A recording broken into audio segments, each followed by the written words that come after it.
Diz assim a palavra do Senhor: este menino está destinado a causar a queda e o soerguimento de muitos em Israel, e a ser um sinal de contradição, de modo, fala comigo, que o pensamento de muitos corações será revelado. Quando a você, uma espada atravessará a sua alma. Feche teus olhos, vamos orar? Senhor, meu Deus e meu Pai, muito obrigado, Senhor, por essa noite, a qual o Senhor nos permitiu estarmos aqui adorando, bendizendo e glorificando o Teu santo nome. Como nós somos gratos por isso, Pai, porque em meio a tantos o Senhor nos escolheu para estar na Tua casa. Em meio a tantos, Pai, o Senhor nos dá o privilégio de ouvirmos a Tua palavra, de adorarmos e bendizer o Teu santo nome. Muito obrigado, Senhor, por isso, Pai. Sabemos, Pai, que se não fosse o Teu Espírito que nos convencesse do pecado, do erro, ou nos atraísse para este lugar, Pai, nós não estaríamos aqui. Como nós somos gratos a Teu Espírito, porque Teu Espírito Santo falou conosco, arrancou a venda dos nossos olhos, tirou o tampão dos ouvidos, quebrantou o nosso coração, e hoje nós podemos estar aqui servindo e adorando o Teu santo nome. Como nós somos gratos por isso, gratos por podermos adorar a Ti, gratos, Pai, por podermos ouvir mais de Ti e aprender tudo aquilo que a Tua Escritura tem a nos ensinar. Oramos, Pai, e pedimos ao Senhor, que o Senhor, Pai, possa falar em cada coração aqui nessa noite. A vida daqueles, Pai, irmãos que entraram aqui pela primeira vez, que o Senhor possa, Pai, em nome do Senhor Jesus, despertá-los para aquilo que o Senhor quer e aquilo que o Senhor deseja. Oro também, Pai, para que nós possamos ser confrontados pela Tua palavra, confortados por ela, Pai, que nós possamos ser fortalecidos por ela, que nós possamos, Pai, amadurecer nela, porque sabemos, Pai, que a Tua palavra, ela tem poder, Senhor. Não é sobre um homem estar pregando, mas é sobre a Tua palavra que é fiel e verdadeira, a Tua palavra, Senhor, que quebra o jugo, a Tua palavra, Senhor, que despedaça os corações, a Tua palavra, Senhor, que tem poder como um dínamo, Senhor, uma dinamite, Senhor, que quando colocado, Senhor, pode ser o coração mais rochoso, pode ser o coração mais duro, Senhor, ele é quebrantado pela Tua palavra, Pai. Que nós possamos, Senhor, receber a Tua palavra, não uma palavra de boca para fora, mas uma palavra carregada com Teu Espírito, Pai, e uma palavra, Senhor, carregada com plena convicção, Pai, pois é isso que nós queremos, Senhor, a palavra que vem do Teu trono, a palavra que vem diretamente do Teu coração sobre as nossas vidas. Prepara cada coração aqui, Senhor, que possamos ser como terras boas, Senhor, prontas, preparadas para ouvir a Tua palavra, receber a Tua semente, e que ela possa, Pai, crescer, germinar para a honra e glória do Teu santo nome, e gerar frutos que glorificam a Ti, Pai. É o que nós oramos, Pai, que vidas venham ser salvas, ser regeneradas, mudadas e transformadas pelo poder da Tua palavra, em nome do Senhor Jesus, amém e amém, amém? Dê uma salva de palmas aí ao Senhor.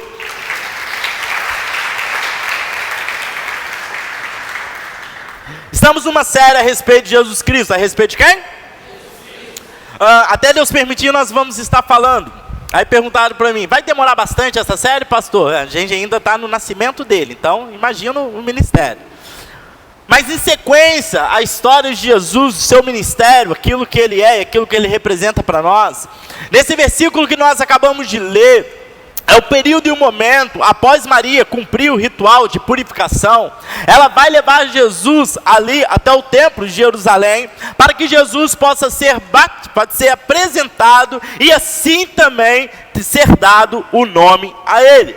E nesse período ali que José e Maria vão até o templo ali levar Jesus, a palavra vai dizer e nos mostrar que há um homem chamado Simeão. Qual é o nome?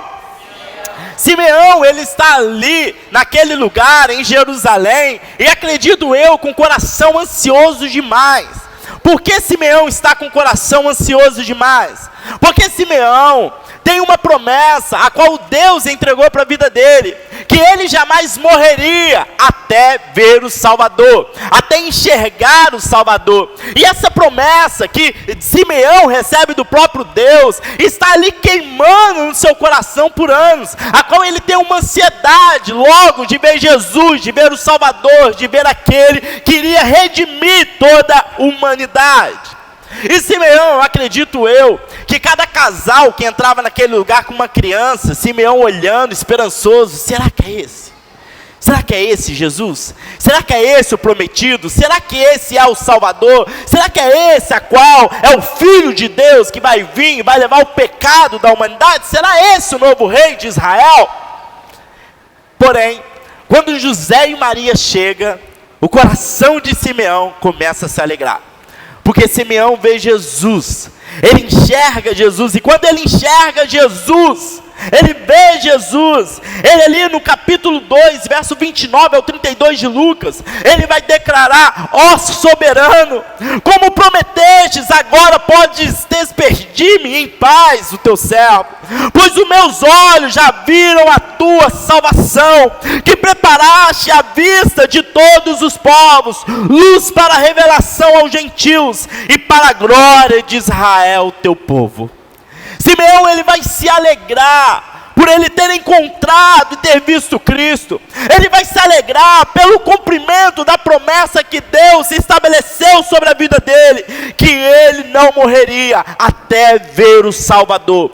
Só que em continuidade a isso, aquilo que Simeão fala em adorar e exaltar ao nome do Senhor, Simeão, ele continua, e nessa continuação do que ele está falando, Simeão os abençoou no verso 34 e disse a Maria, mãe do menino: eis que este menino está destinado tanto para a ruína como para a elevação de muitos em Israel, e para ser o alvo de contradição, para que se manifestem os pensamentos de muitos corações. Fala comigo: os pensamentos de muitos corações.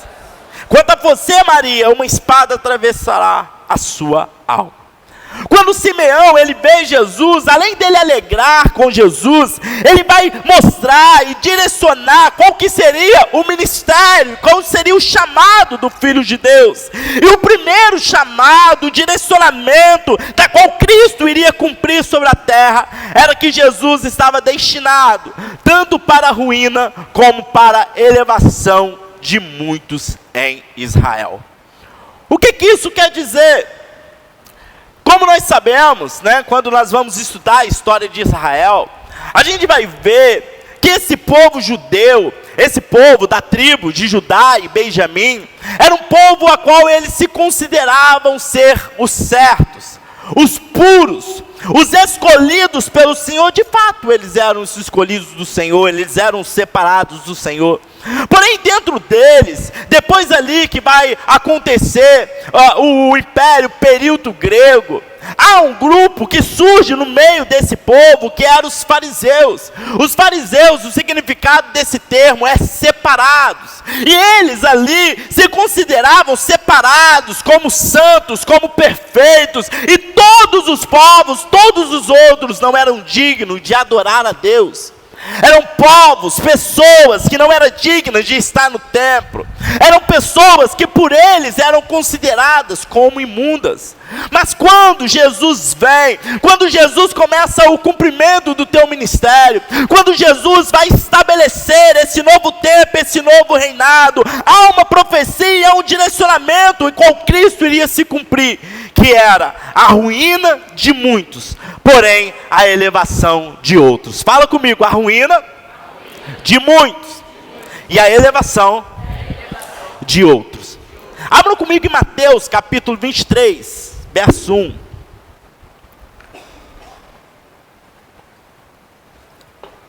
Mateus capítulo 23, verso 1. Quem achou, diga amém. Então Jesus falou à multidão e aos seus discípulos: na cadeira de Moisés se assentaram os escribas e os... Portanto, façam e observam tudo o que eles disserem a vocês, mas não os imitem em suas obras, porque dizem e não atam fardos pesados, difíceis de carregar, e os põem sobre os ombros dos outros, mas eles mesmos nem com o dedo querem movê-los. praticam todas as suas obras, a fim de serem vistos pelos outros, pois alargam seus filactérios e alongam as franjas de suas capas. Gostam dos primeiros lugares nos banquetes e das primeiras cadeiras nas sinagogas, das saudações na praça e de serem chamados de mestre. Aqui Jesus, ele está mostrando claramente qual que era o papel e qual que era o objetivo daqueles fariseus. E quando Jesus, ele vem declarar, ele vem mostrar, trazer esse Novo Testamento, a qual Jesus, ele vai levantar prostitutas, ele vai em lugares onde os judeus não iriam, ele começa a sentar no meio de publicanos, ele começa a estar com pessoas a qual eles não estavam. Ali Jesus está declarando de forma clara que ele veio para rebaixar aqueles que se achavam alguma coisa e levantar aqueles que não se achavam nada. Assim como na minha vida e na tua vida, meu irmão. Talvez você está aqui hoje, nessa noite, e o teu coração está declarando que você não é nem digno de estar aqui. Talvez você está aqui nessa noite, achando que você não é merecedor. Quantas palavras foram lançadas sobre você? Quantas palavras foram declaradas sobre a tua vida?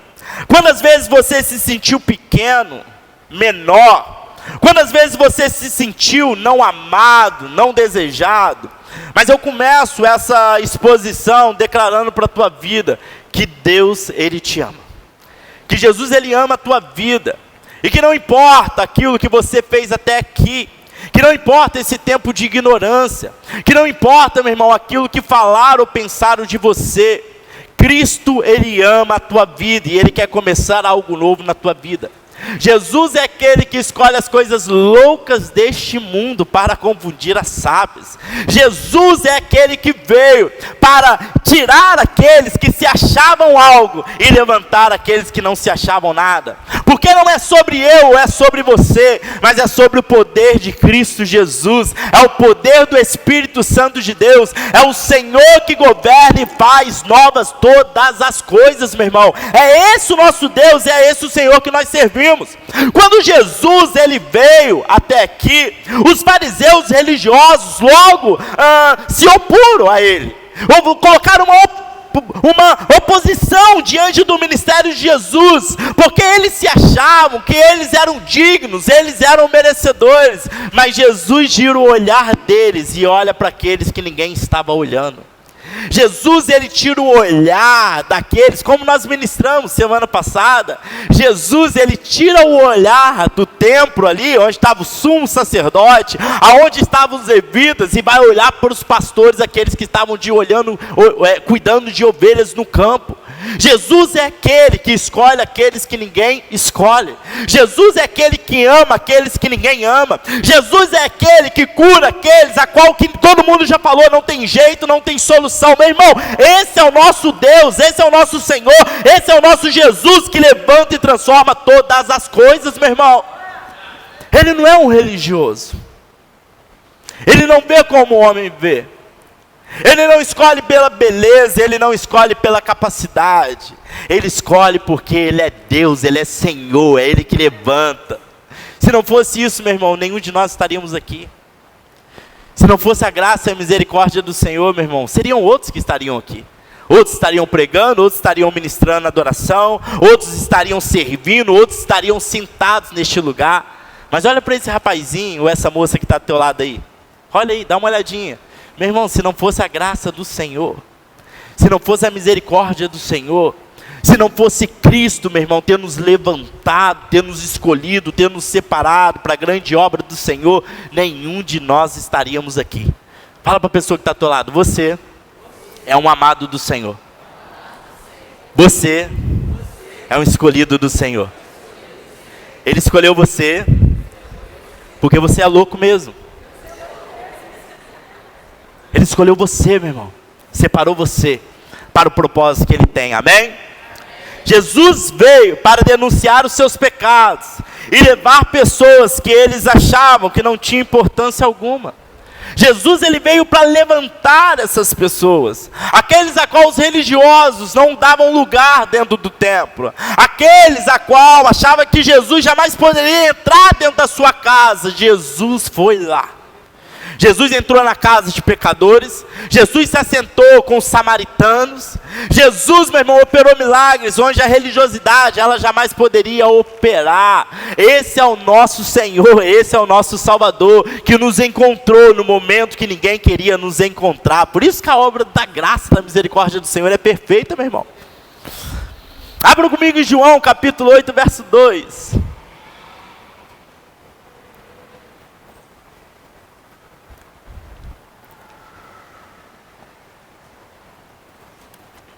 João capítulo 8, verso 2.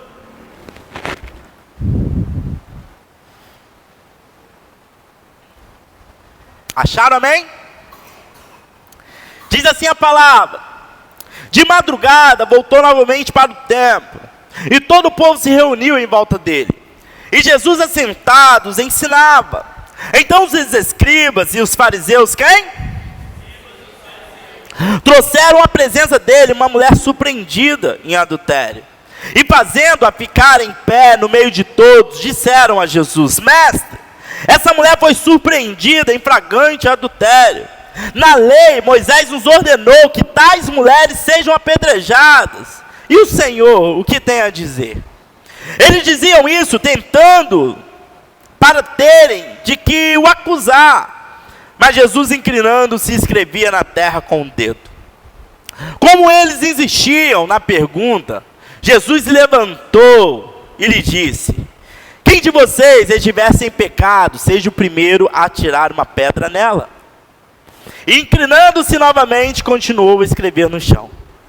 Mas eles, ouvindo essa resposta, foram saindo um por um, a começar pelos mais velhos até os últimos, ficando só Jesus e a mulher em pé diante dele. Levantando-se Jesus, perguntou a ela: mulher, onde eles estão? Ninguém condenou você? Ela respondeu: ninguém, Senhor. Então Jesus disse, o que ele disse? Vá e não peques mais.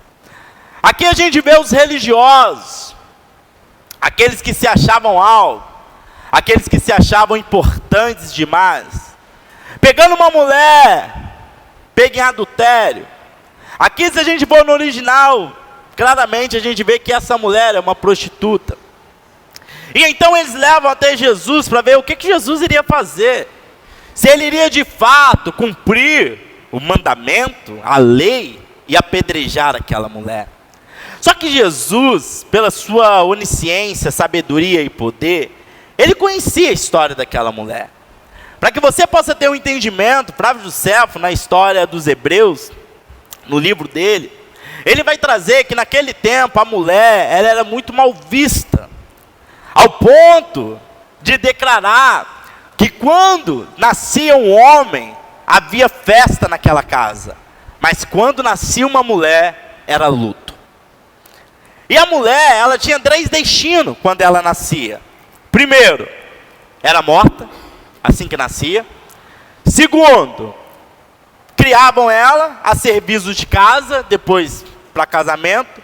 E terceiro, eram colocadas no meio das esquinas, para que aqueles que mexiam com prostituição pegassem essas crianças, meninas, e levassem para cuidar delas, para que numa certa idade essas mulheres pudessem ser abusadas dentro da prostituição. Então essa mulher que estava aqui pega em adultério, é uma mulher que não estava ali simplesmente porque ela desejava, ou porque ela queria, ou porque era o sonho dela se prostituir, de maneira alguma. Essa mulher estava lá porque as circunstâncias da vida levaram ela a essa situação. Mas aqueles judeus eram de forma diferente, porque ao contrário daquela mulher, aqueles judeus, eles foram criados ali comendo o pãozinho. Eles foram criados da melhor forma, da melhor maneira. Aqueles judeus, eles foram criados ali no colinho do papai e da mamãe. E quando eles encontram encontram aquela mulher, eles se achavam dignos de levantar a sua voz em acusação contra aquela mulher. Quantos de nós também não somos assim? Quantas vezes nós julgamos o outro pelos atos, pelas atitudes, antes de conhecer e entender a realidade do outro? Do porquê ele chegou naquele ponto. Do porquê ela chegou naquele ponto. Isso para os judeus não importava, afinal eles estavam no lugar acima. Para os judeus não importava, afinal era eles que eram os fariseus. Eram eles que eram os doutores da lei. Eram eles que estavam olhando de cima para baixo. E sabe qual é o interessante de Jesus no meio disso? Que Jesus, ele faz uma jogada, eu chamo assim, da forma sábia, inteligente de Jesus, porque aqui dentro da cultura, dentro da sociedade, no olhar da vista humana, os judeus estão aqui, aquela mulher está aqui, mas com uma pergunta: quem não tem pecado, atire a primeira pedra. Jesus igualou todas as coisas, mesmo patamar, na mesma situação. Jesus veio para isso. Aqueles que não eram, para ser. Aqueles que não eram escolhidos, para serem escolhidos pelo Senhor. Aqueles que não eram dignos, para serem dignos pelo Senhor. Foi assim que Deus fez na minha vida e na tua vida, meu irmão. Nós estávamos aqui, mas o Senhor fez assim, ó. Ele nos levantou, Ele nos escolheu, Ele nos separou. E a ordem do Senhor é: agora vai e não peques mais. É fantástico, porque Jesus é o único que conhece o passado, o presente e o futuro.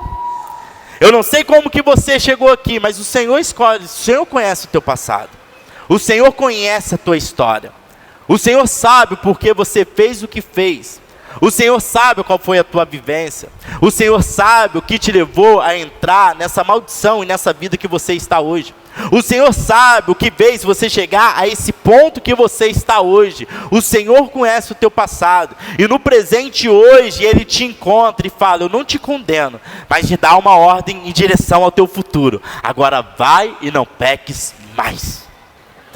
Essa ordem do Senhor, e é para isso que o ministério de Jesus veio, essa direção que o Senhor trouxe, de destruir muitos que se achavam algo, e levantar aqueles que não se achavam nada. Não sei qual é o teu pensamento hoje, como você se enxerga hoje, meu irmão, mas você tem muito valor ao Senhor. Não é à toa que o Senhor te comprou com o sangue do Cordeiro, o valor mais precioso de todos.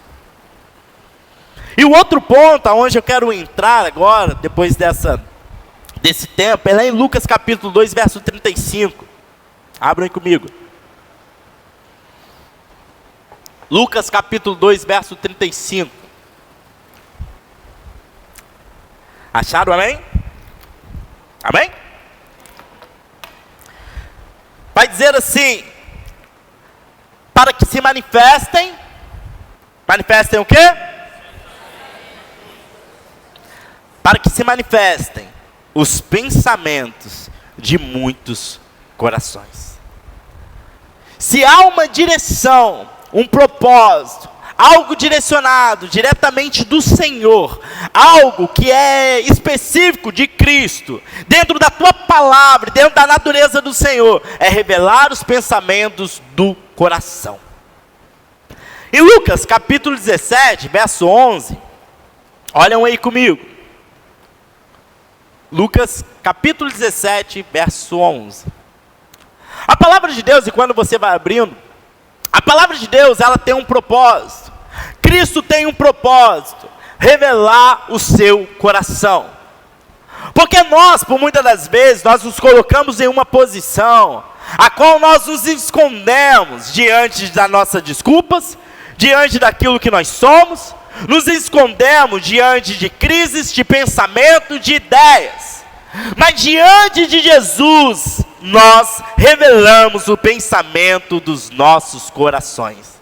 Diante de Jesus não tem farsa. Diante de Jesus não tem mentiras. Diante de Jesus não tem como nós colocarmos uma máscara, uma fantasia e fingir ser aquilo que nós não somos. Diante de Jesus não tem essa possibilidade. Aqui em Lucas capítulo 17, verso 11, vai dizer: de caminho para Jerusalém, para onde? Para onde? Jesus passava pelo meio de Samaria e da Galiléia. Ao entrar numa aldeia, saíram-lhe ao encontro quantas pessoas? 10 leprosos, que ficaram de longe e gritaram: Jesus, mestre, tenham compaixão de nós. Ao vê-lo, Jesus disse: vão e apresente-se aos sacerdotes. Aconteceu que indo eles, foram o quê? Foram o quê?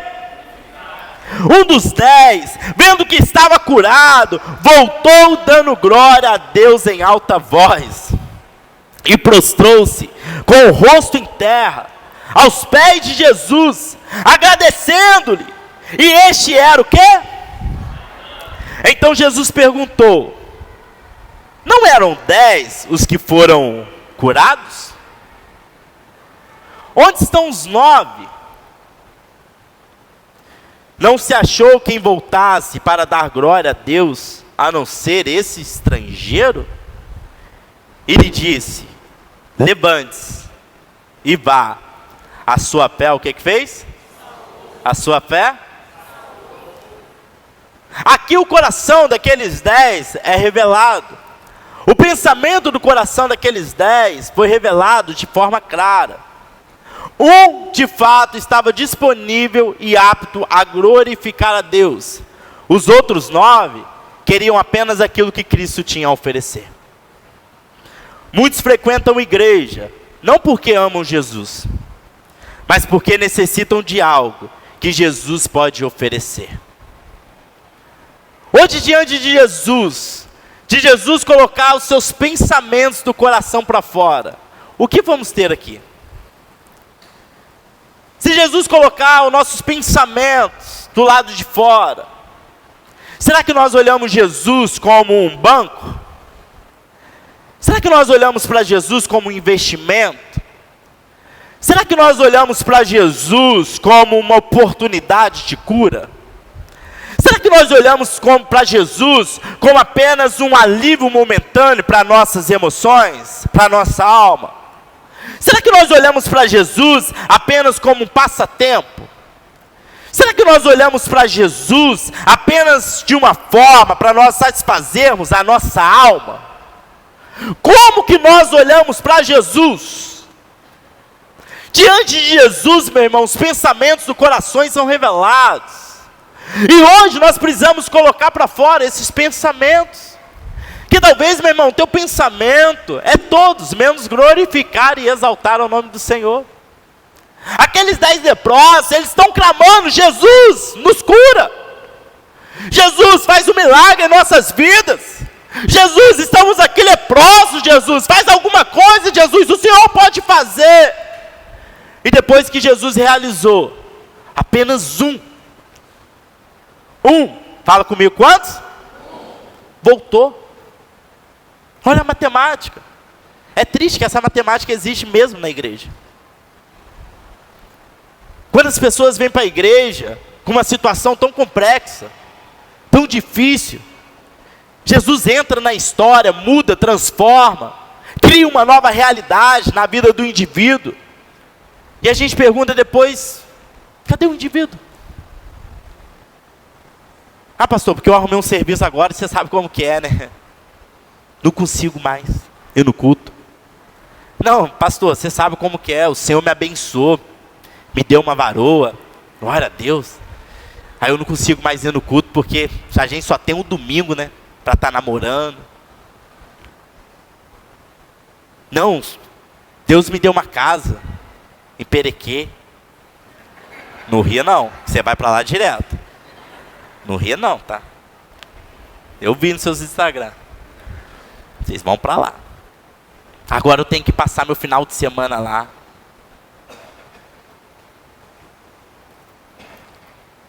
Será que nós somos aqueles 9 leprosos que apenas estavam interessados nos milagres que Jesus poderia oferecer? Ou será que Jesus encontra no nosso coração como esse um leproso, que mesmo depois do milagre, da bênção do Senhor abençoar, nós sempre voltamos para agradecer e render a Ele louvor e glória, porque Ele é digno. Jesus termina a frase dizendo: levante-se e vá, a sua fé salvou você. Aqueles 9 até colheram a bênção momentânea, mas somente aquele 1, além da bênção momentânea, alcançou a salvação em Cristo Jesus. Como eu disse, muitos frequentam a igreja, não porque amam Jesus, mas porque necessitam de algo que Jesus pode oferecer. Abra comigo em Mateus 19, verso 16.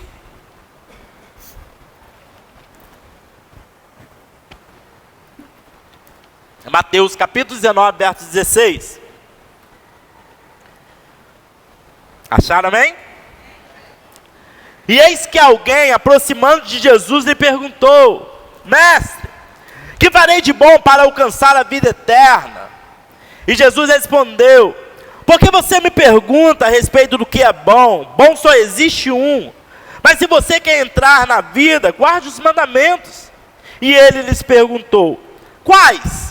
Jesus respondeu: não mate, não cometa adultério, não furte, não tenha falso testemunho, honre o seu pai e a sua mãe, ame o seu próximo como a você ama a si mesmo. O jovem disse: tudo isso tenho? O que me falta ainda?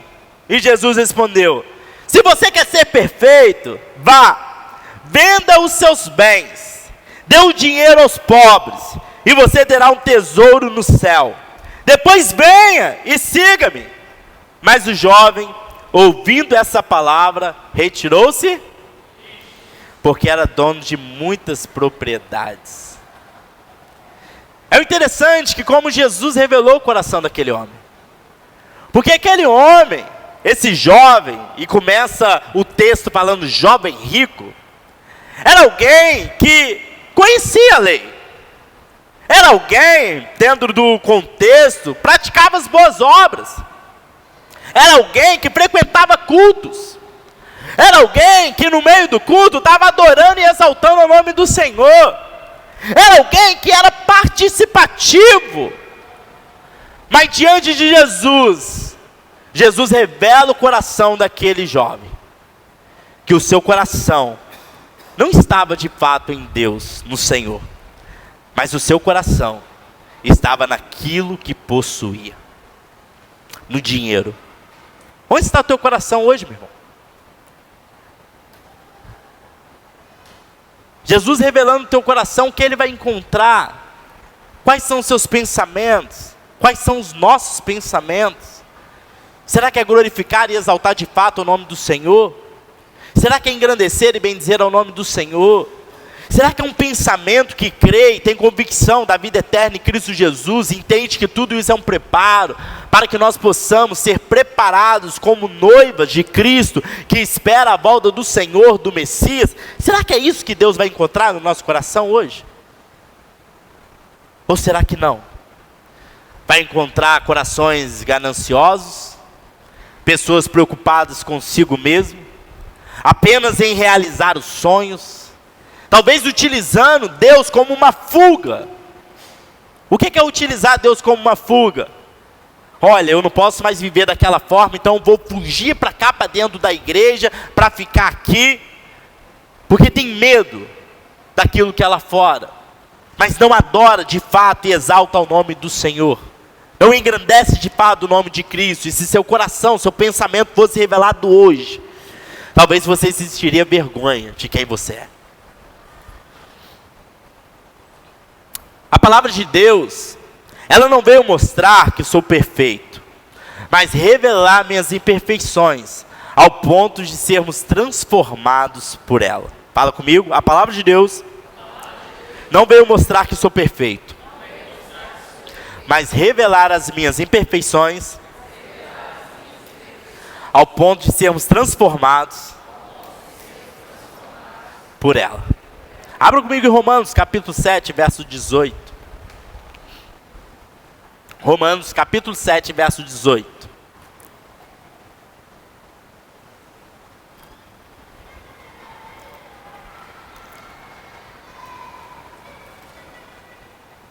Acharam, amém? Diz assim, Paulo declarando aos romanos: porque eu sei que em mim, isto é, na minha carne, não habita bem nenhum, pois o querer o bem está em mim, mas não realizá-lo. Porque não faço o bem que quero, mas o mal que não quero, esse eu faço. Mas se eu faço o que não quero, já não sou eu quem faz, e sim um pecado que habita em mim.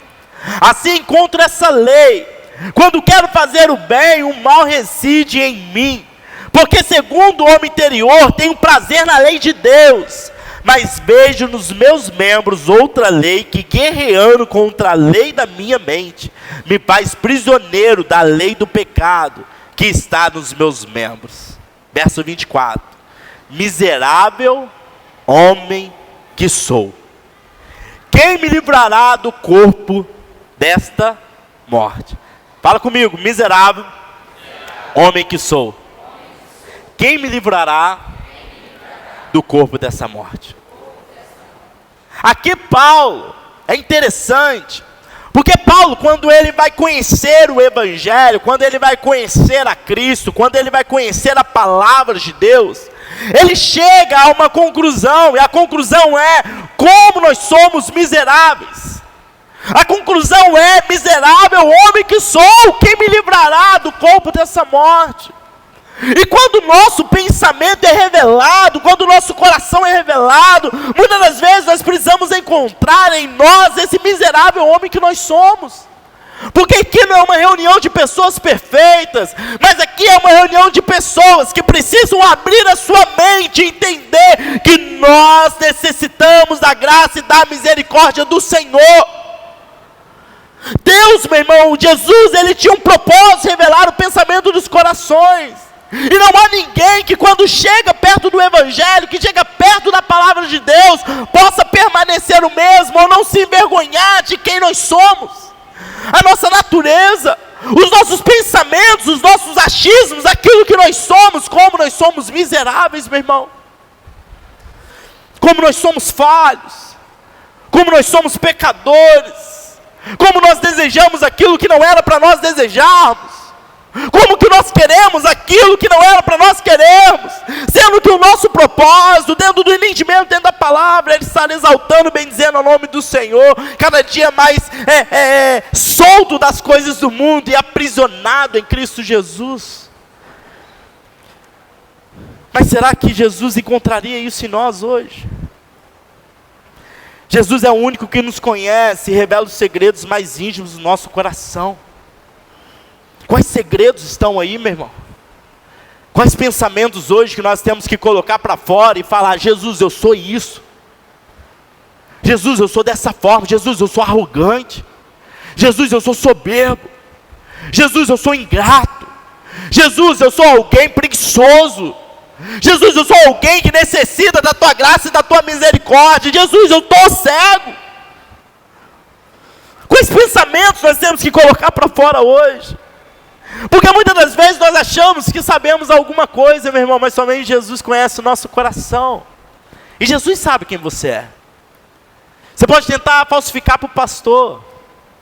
Você pode tentar falsificar para o teu marido, para a tua esposa. Você pode tentar criar uma farsa, um personagem, talvez, para o seu líder, para o seu vizinho, na tua escola, para o teu pai, para a tua mãe. Mas, meu irmão, diante do Senhor não existe uma falsificação, porque Jesus conhece o mais íntimo de nossos corações.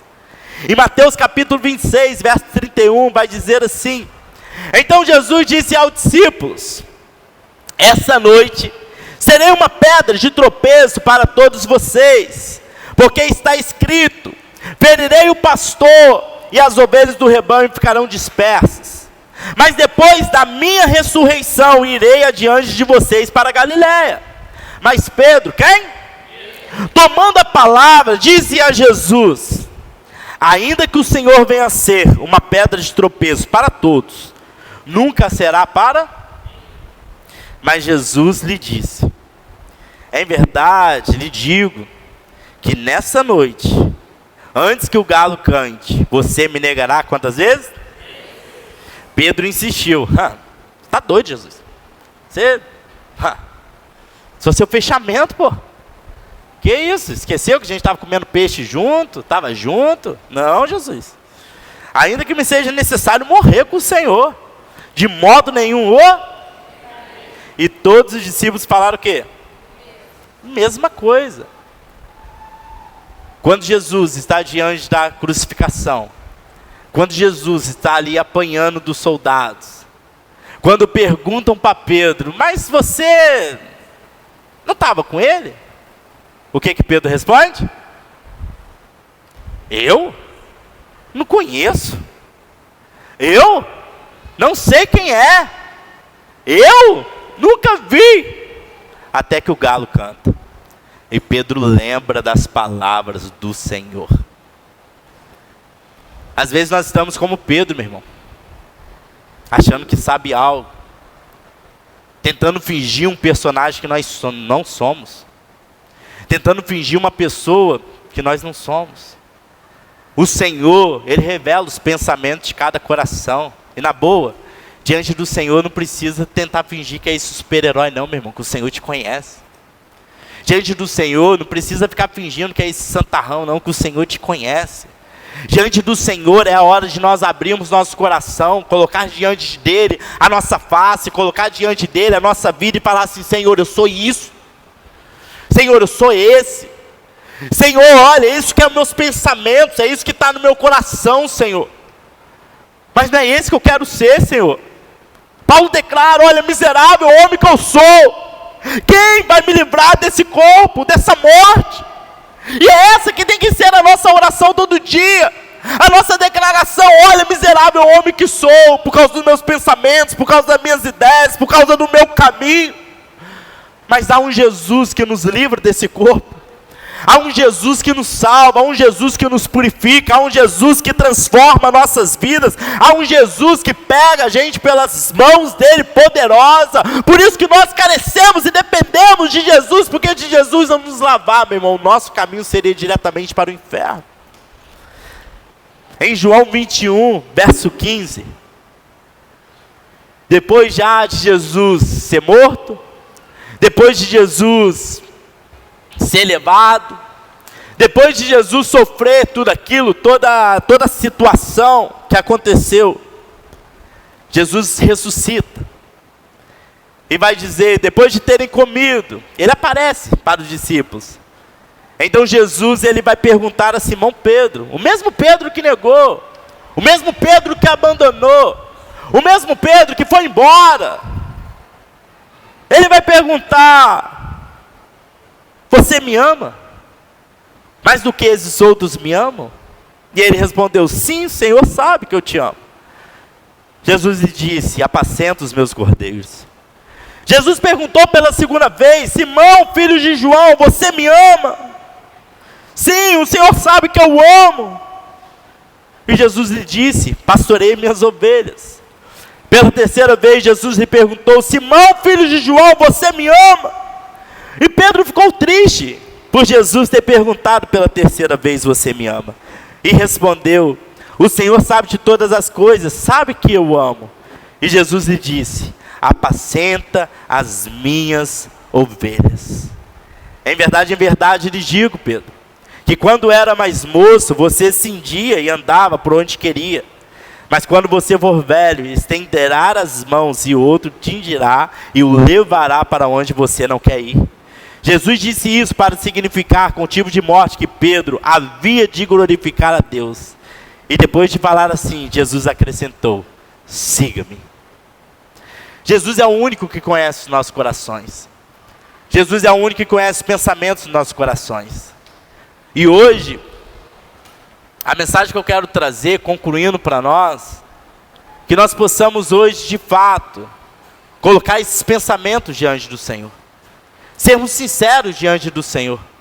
Talvez hoje você precise se arrepender diante do Senhor. Talvez hoje você precisa clamar ao Senhor pela misericórdia. Talvez hoje é o dia de você falar para o Senhor, Senhor, eu estou fraco, Senhor. Eu preciso que o Senhor me fortaleça, Senhor. Senhor, olha, eu desviei os meus caminhos, desviei meus pensamentos e eu preciso do Senhor, Pai. Talvez hoje é o dia que você tem que revelar os pensamentos do teu coração. Revelar aquilo que você é. revelar a tua vida diante de Cristo, porque foi para isso que ele veio. Ele revelou o coração dos religiosos, que se achavam alguma coisa, e Jesus mostrou que eles não eram nada. Jesus revelou o coração daquela mulher, que ofertou apenas 2 moedinhas ali diante do Senhor, e o Senhor olha e fala assim: uau, essa mulher tem muito mais fé do que todos aqueles que estão colocando fortunas ali dentro. Ele revelou o coração de Judas, o traidor. Ele revelou o coração daquela mulher samaritana. Ele revelou o coração daquele cego. E hoje ainda Jesus continua revelando corações, revelando pensamentos, revelando aquilo que está no mais íntimo, que está aí no segredo, que está aí no guardado diante do Senhor. Porque é esse que importa para o Senhor. O Senhor não quer fantasias, o Senhor não quer performance, o Senhor não quer aqui super-heróis. Não. O Senhor não nos vê como um Instagram, onde nós postamos coisas boas, postamos coisas belas, postamos o melhor da nossa vida. Não. O Senhor conhece aquela queda que você teve. O Senhor conhece aquele tropeço que você teve. O Senhor conhece você sem maquiagem. O Senhor conhece você no mais íntimo, no mais profundo. E talvez de uma forma que você nem conheça, porque afinal Pedro achava que se conhecia. Achava que conhecia o Senhor. Mas Pedro não se conhecia a si mesmo. Feche teus olhos. Quem é você hoje, meu irmão?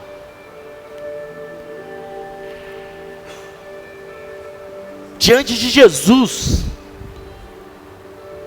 diante do Senhor, diante do Messias, o Salvador, que está neste lugar, é uma oportunidade de você revelar quem você é. É uma oportunidade de você se abrir ao Senhor. É uma oportunidade de você declarar ao Senhor: olha, Senhor, eu sou isso mesmo. Senhor, eu sou fraco e preciso da tua ajuda. Senhor, eu sou miserável, Senhor. E só o Senhor pode me ajudar, só o Senhor pode me levantar, só o Senhor pode me transformar. Só o Senhor pode mudar a minha história. Eu lembro que um dia, eu no quarto ali, me chamaram para sair. Mais uma noite, sair, usar drogas, beber. Eu lembro que eu fiquei dentro do quarto, e eu ali dentro do quarto, ouvindo música, e de repente entrou na rádio Evangelho, após eu trocar. Eu lembro que estava tocando uma música, e aquela música veio de encontro ao meu coração. E quando aquela música veio de encontro ao meu coração, eu senti Cristo dentro daquele quarto. E quando eu senti Cristo naquele lugar, eu todo errado, todo estragado, fazendo as coisas mais absurdas, imorais, que o ser humano pode fazer. Eu dobrei o meu joelho diante do Senhor e falei: Senhor, eu estou todo errado. Senhor, eu estou falhando. Senhor, eu conheço a tua palavra, meus pais me levaram para a igreja, eu conheço, eu sei que o Senhor é real, eu sei que o Senhor existe, mas essa é a minha realidade, Senhor. E dentro dessa minha realidade, Senhor, eu não consigo sair daqui, eu não consigo sair desse túnel, eu não consigo sair desse poço. Eu tentei da minha forma, eu tentei do meu jeito, eu tentei do meu intelecto, eu tentei das minhas maneiras. Mas quanto mais eu tento da minha forma, do meu jeito, mais fundo eu cavo, Senhor. E se o Senhor tem uma obra na minha vida, Pai, me tira daqui. Me tira. Me liberta. Me transforma. Porque eu não consigo, Pai. Mas o Senhor consegue. Eu li na tua palavra, eu li no teu evangelho, que o Senhor é o Deus que transforma, o Senhor é o Deus que muda. E se há algo para o Senhor fazer, e se há uma obra do Senhor fazer, me tira disso aqui, Senhor. 2 semanas depois, eu estava de frente a um altar de uma igreja. E dali em diante, glorificando e exaltando o nome do Senhor, para a honra e glória dele. Ah, foi você que saiu, Josiel? Não. Como eu declarei, eu não conseguia. Eu não tinha força para isso. Eu estava como Paulo, declarando: miserável homem que sou. Miserável. Quem vai me livrar disso que eu sou? Quem vai me livrar desses pecados? Quem vai me livrar dessa ruína? Quem vai me livrar desses sentimentos? Quem vai me livrar dessa depressão? Quem vai me livrar dessa ansiedade? Quem que vai me livrar dessa vida que eu sou? Disso que eu me transformei. Tu podes, Senhor. Ele pode. Ele faz. Ele reina. Ele é poderoso para fazer infinitamente mais daquilo que pensamos, daquilo que imaginamos. Quando nós somos sinceros diante do Senhor, quando nós revelamos nosso coração ao Senhor, quando nós nos prostramos diante do Senhor, quando nós deixamos de lado a nossa capa de super-herói, nossa capa de religiosidade, nossa capa de achismo, e nos prostramos diante dele e falamos: Senhor, tu podes. Eu preciso do Senhor. Eu convido você nessa noite, você que entende o que eu estou falando, você que tem um discernimento do que eu estou falando, e que nessa noite, mais do que ninguém, precisa de um socorro do Senhor, precisa de um resgate do Senhor, precisa de uma transformação do Senhor. Eu convido você a sair do teu lugar e vir ao teu altar. Eu convido você a sair do seu lugar onde você está e vir até o altar.